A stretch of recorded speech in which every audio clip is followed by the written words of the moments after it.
Woo! Welcome. Please hit the like button. If you want to support the page, the super thanks button is there in the comment section right next to the like button. If you like the video, you can do that. You can donate to the Cash App, which is Carceno, Karceno, and here we go. My goodness, Sage Steele. Let me tell you what Sage Steele did. She thought that because she agreed with a lot of the statements that seem to be pro right wing or pro Republican, or some would call pro white.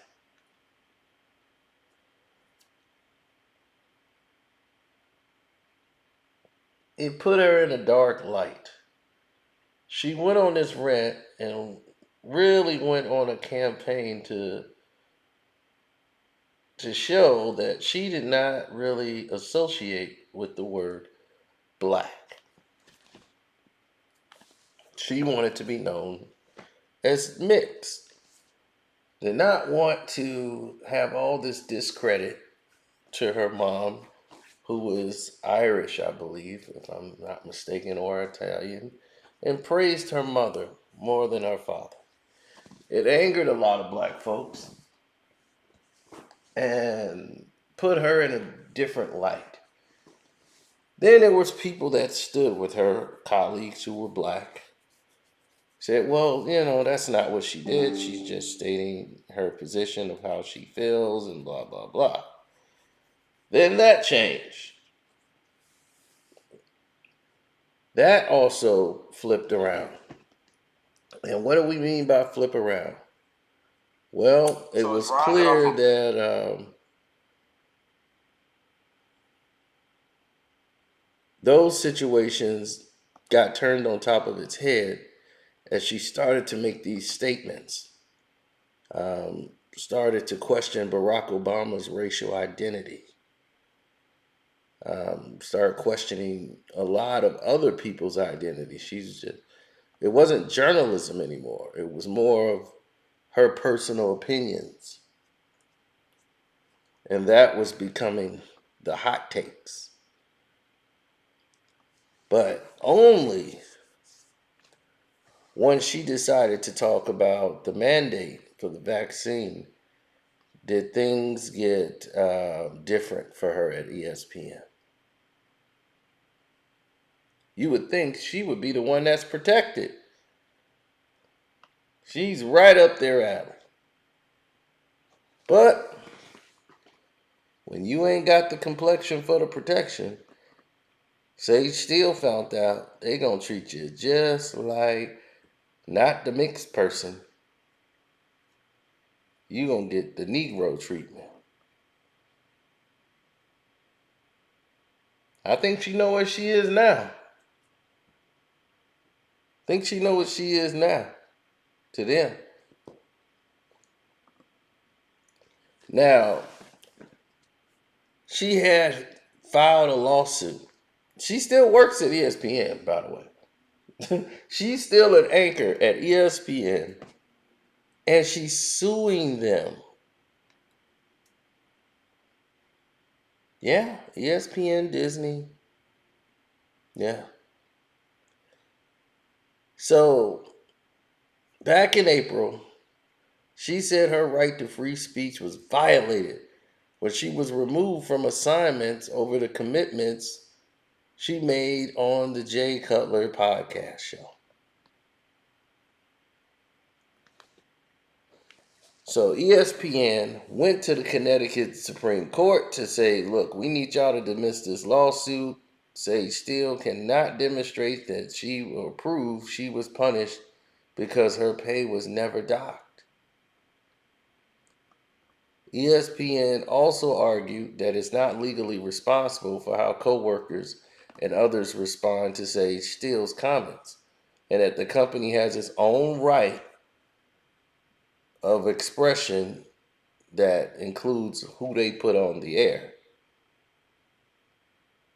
So they saying, look, removing her from broadcasts and allowing her to and her co-workers to forego appearing with her and allegedly conditions her return to those broadcasts, or her ensuing an apology and casting decisions that are considered conduct furthering ESPN's protected expression. See, after the publication of the story, Brian Friedman issued a statement because they were mad that ESPN and Disney, rather, was leaking Sage Steele's personal information, including her salary, which they basically detailed at her making $3 million a year until 2024. And they basically came to the conclusion that the current leadership at Disney continues to denigrate the talent, disregarding not only their First Amendment rights, but also an employee privacy.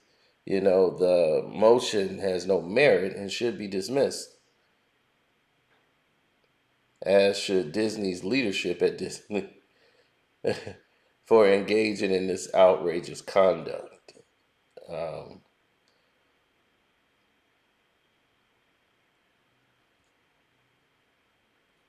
she often clashed about Barack Obama identifying as a black person instead of being biracial, because she goes by the identity as biracial, and feel that Barack Obama is disrespecting his mother by not going by that title.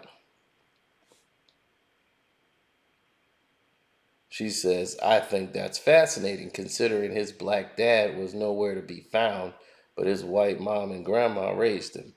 But hey, you do you. I'm going to do me.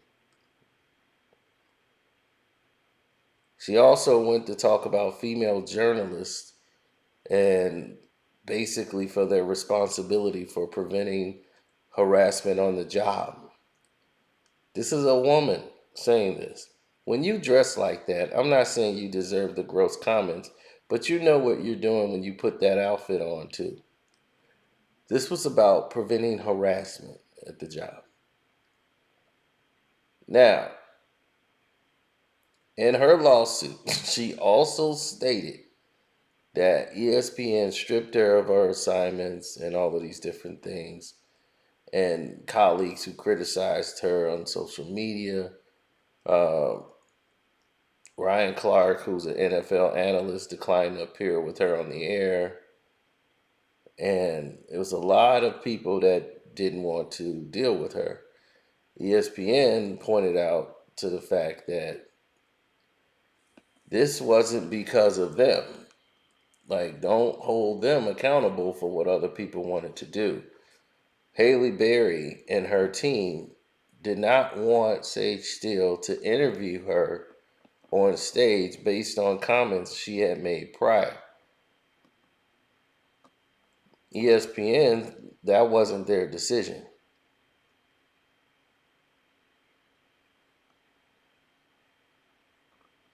So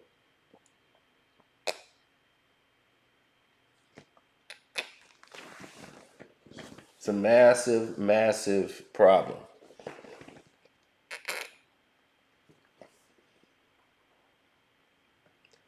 Now, that was the ESPN Women's Summit.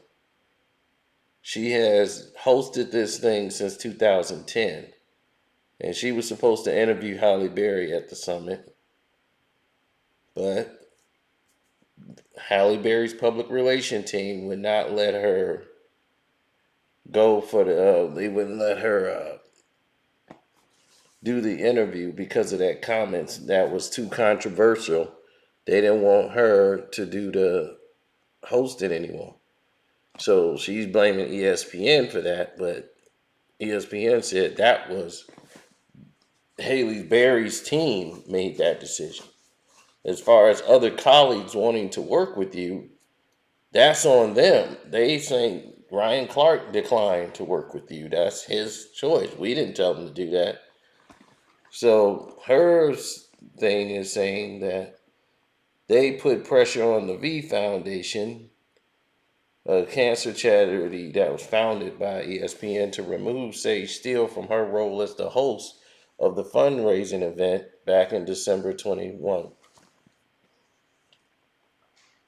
Norby, who was the VP and executive editor of production at ESPN, stated that the decision to remove Sage Steele came from the V Foundation, who viewed Steele's comment as anti-science and in a conflict with what the V Foundation's mission was to raise funds for cancer research.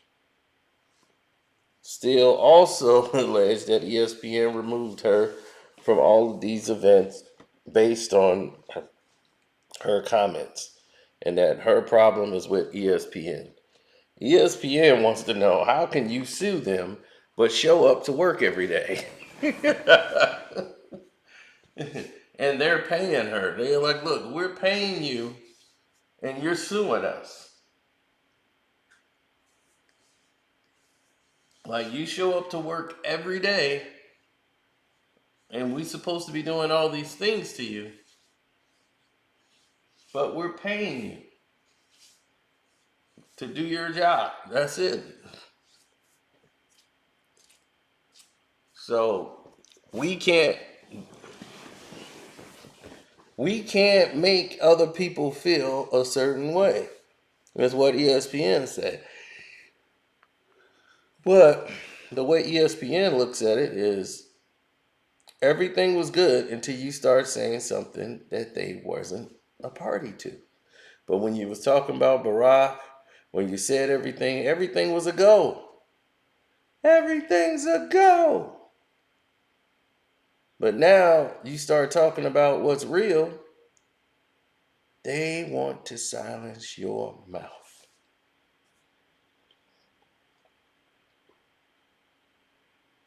Now they're going to dress this up how they want to dress it up. But of course, a lot of people didn't want to work with Sage Steele anymore. A lot of black women turned their back on her, saying, okay, yeah, she's, we're going to leave her alone.